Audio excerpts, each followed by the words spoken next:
और आपको सीधा भारत मंडपम लिए चलता हूं, जहां पर प्रधानमंत्री मौजूद हैं। युवा संवाद कार्यक्रम को संबोधित कर रहे हैं। क्या कुछ कह रहे हैं, सुनिए। विश्वास ने विकसित भारत यंग लीडर डायलॉग का आधार बनाया। मेरा यह विश्वास कहता है, भारत की युवा शक्ति का सामर्थ्य भारत को जल्द से जल्द विकसित राष्ट्र बनाएगा। साथियों, आंकड़ों का जो जोड़ भाग करते रहते हैं, उनको लगता होगा ये सब बहुत मुश्किल है, लेकिन मेरी आत्मा कहती है, आप सबके भरोसे से कहती है कि लक्ष्य बड़ा जरूर है, लेकिन असंभव नहीं है।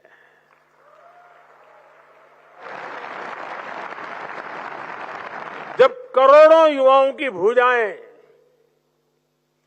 विकास रथ के पहिए को आगे बढ़ा रही है, तो हम जरूर लक्ष्य पर पहुंचकर रहेंगे। साथियों, कहते हैं इतिहास हमें भी सीख देता है, हमें प्रेरणा भी देता है। दुनिया में ऐसे अनेक उदाहरण हैं जब किसी देश ने, किसी समुदाय ने, समूह ने बड़े सपने, बड़े संकल्पों के साथ एक दिशा में चलना शुरू किया, मिलजुल करके चलना शुरू किया और कभी भी लक्ष्य को भूले बिना चलते रहना तय किया। और इतिहास गवाह है कि वो सपनों को सिद्ध कर करके ही रहे, उन्होंने हासिल करके दिखाया।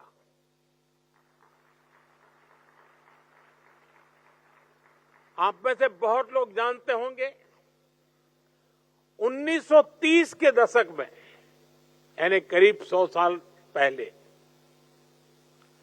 अमेरिका भीषण आर्थिक संकट में फंस गया था।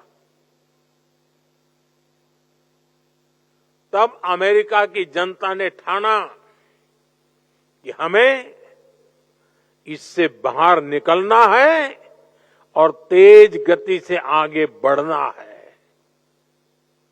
उन्होंने न्यू डील, उसका रास्ता चुना और अमेरिका न सिर्फ उस संकट से निकला, बल्कि उसने विकास की रफ्तार को कई गुना तेज करके दिखाया। ज्यादा समय नहीं, 100 साल। एक समय था जब सिंगापुर बेहाल था, एक मछुआरों का छोटा सा गांव हुआ करता था। वहां जीवन की मूल सुविधाओं तक का संकट था। सिंगापुर को सही नेतृत्व मिला और जनता के साथ मिलकर के सबने तय किया कि हम अपने देश को विकसित राष्ट्र बनाएंगे। वो नियमों से चले, अनुशासन से चले, सामूहिकता के भाव से चले और कुछ ही सालों में सिंगापुर एक ग्लोबल फाइनेंशियल और ट्रेड हब बनकर छा गया। दुनिया में ऐसे बहुत सारी देश हैं, घटनाएं हैं, समाज है, समूह है। हमारे देश में भी अनेक ऐसे उदाहरण रहे हैं। भारत के लोगों ने आजादी का संकल्प लिया। अंग्रेज सल्तनत की ताकत क्या नहीं थी, उनके पास क्या नहीं था, लेकिन देश उठ खड़ा हुआ, आजादी के सपने को जीने लगा, आजादी प्राप्त करने के लिए जूझने लगा, जीवन आहूत करने के लिए निकल पड़ा और भारत के लोगों ने आजादी हासिल करके दिखाई।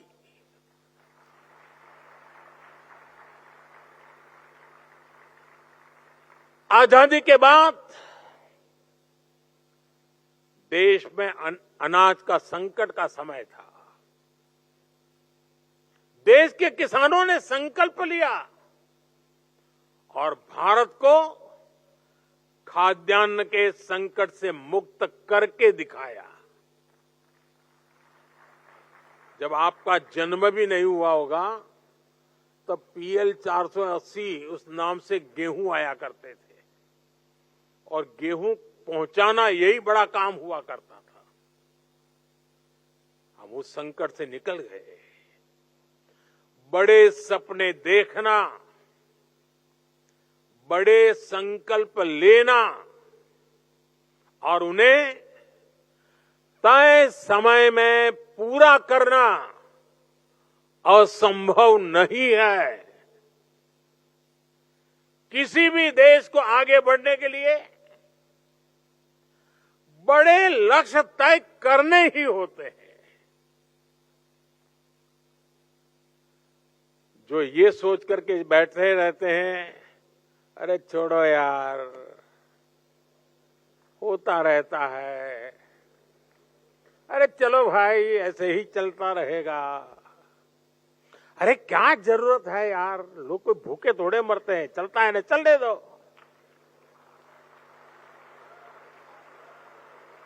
अरे कुछ बदलने की क्या जरूरत है, काहे को सर खपाते हो यार। जो लोग इस भावना में दिखते हैं ना, वो चलते फिरते हैं लेकिन मरी हुई लाश से ज्यादा कुछ नहीं होते हैं। वो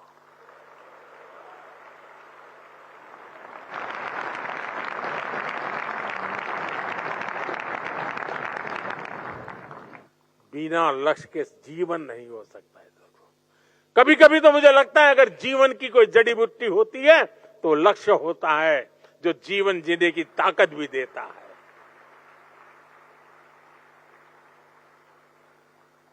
जब सामने एक बड़ा लक्ष्य होता है तो हम पूरी ताकत उसको पाने के लिए लगा देते हैं। और आज का भारत यही कर रहा है।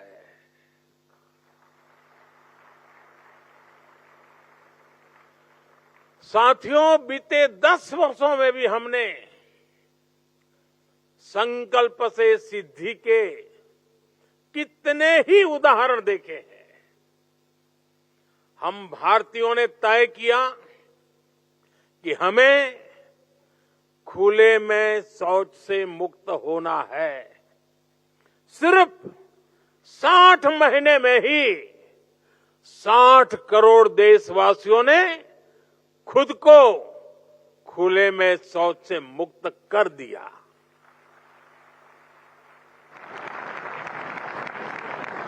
भारत ने हर परिवार को बैंक अकाउंट से जोड़ने का लक्ष्य रखा। आज भारत का करीब करीब हर परिवार बैंकिंग सेवा से जुड़ चुका है। भारत ने गरीब महिलाओं की रसोई को धुएं से मुक्त करने का संकल्प लिया। हमने 10 करोड़ से अधिक गैस कनेक्शन देकर इस संकल्प को भी सिद्ध किया। आज कितने ही सेक्टर्स में भारत अपने लक्ष्यों को तय समय से भी पहले हासिल करके दिखा रहा है। आपको कोरोना का समय याद होगा। दुनिया वैक्सीन के लिए परेशान थी। कहा जा रहा था कि कोरोना की वैक्सीन बनाने में बरसों लग जाएंगे, लेकिन भारत के वैज्ञानिकों ने समय से पहले वैक्सीन बनाकर दिखा दी। कुछ लोग कहते थे भारत में सबको कोरोना वैक्सीन लगने में पता नहीं 3 साल, 4 साल, 5 साल लग जाएंगे, लेकिन हमने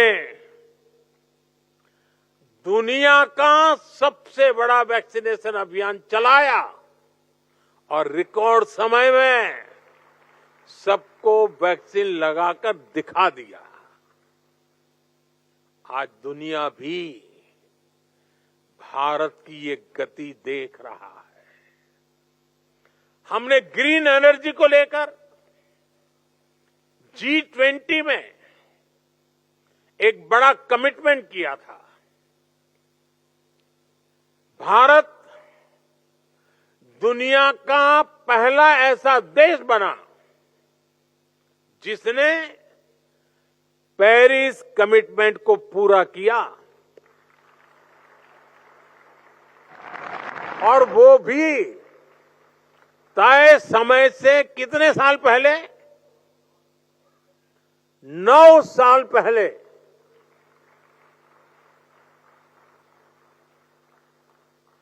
अब भारत ने 2030 तक पेट्रोल में 20% इथेनॉल ब्लेंडिंग का टारगेट रखा है। इस टारगेट को भी हम 2030 के पहले, शायद आने वाले बहुत कम समय में, उसको हासिल करने वाले हैं। भारत की ऐसी हर सफलता संकल्प से सिद्धि का ऐसा हर उदाहरण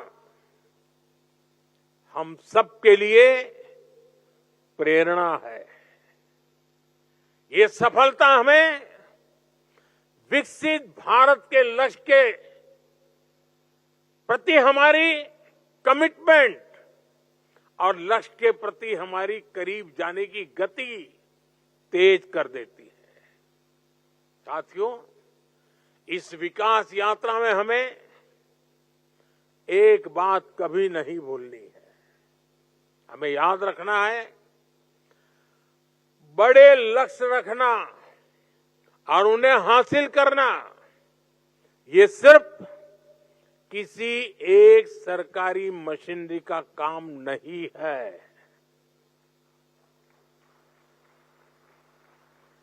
बड़े लक्ष्य की प्राप्ति के लिए राष्ट्र के हर नागरिक का जुटना बहुत जरूरी है, और इसके लिए हमें मंथन करना होता है, दिशा तय करनी होती है। और जैसा आज सुबह जब मैं आपके प्रेजेंटेशन देख रहा था, तो बीच बीच में जब बातें करते हुए मैंने एक बार बताया था कि जितने लाखों लोग इस पूरी प्रक्रिया में जुड़े हैं, मतलब विकसित भारत की ओनरशिप ये मोदी की नहीं, आपकी भी बन गई है।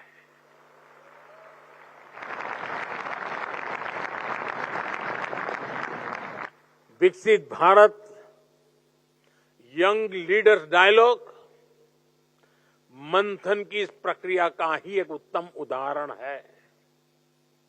ये ऐसा प्रयास है जिसे आप नौजवानों ने नेतृत्व दिया है। जिन युवाओं ने क्विज कंपटीशन में हिस्सा लिया, जिन्होंने ऐसे कंपटीशन में हिस्सा लिया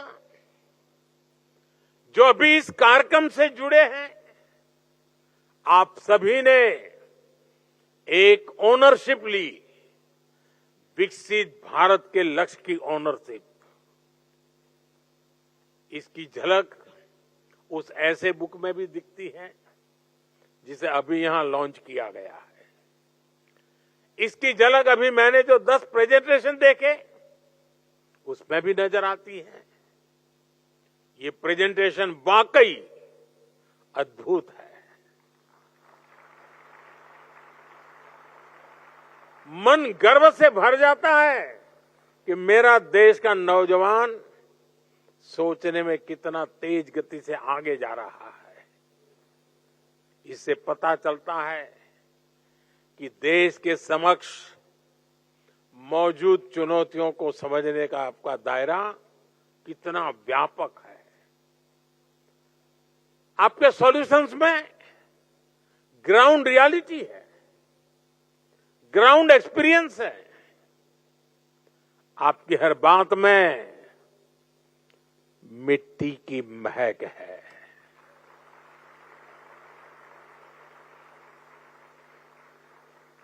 भारत के युवा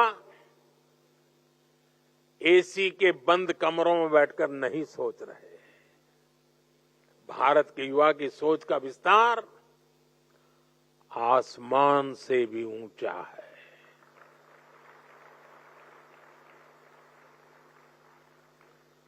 मैं कल रात को, आप में से कुछ लोगों ने जो मुझे वीडियोज भेजे होंगे, ऐसे ही मैं देख रहा था।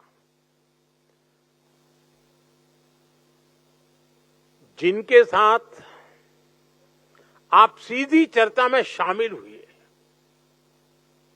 उन अलग अलग एक्सपर्ट्स की आपके बारे में राय सुन रहा।